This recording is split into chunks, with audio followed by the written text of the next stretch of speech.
Hi guys, welcome back to Spotaria channel. So today in this video, I'll show you how to turn on dark mode on Pinterest iPhone. Actually, Pinterest app for iOS doesn't have a built-in dark mode option. You can enable the dark theme for your device to get a dark mode for the Pinterest app.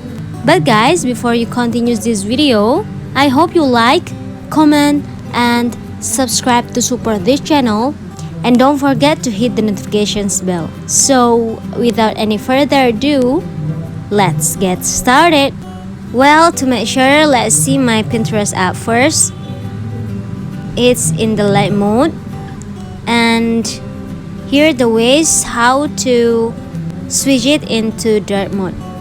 First thing first, you have to open your setting app on your phone.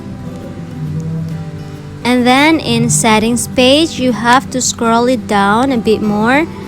And when you find display and brightness, you have to tap on it.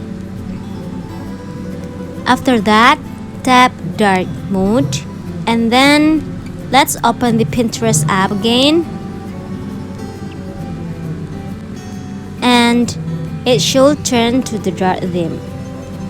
If you want to revert to Pinterest light mode, you can follow the same instructions to choose light mode. So guys, I think it's just it. Leave your comment in the box below. I'll see you soon on the next one, and good luck!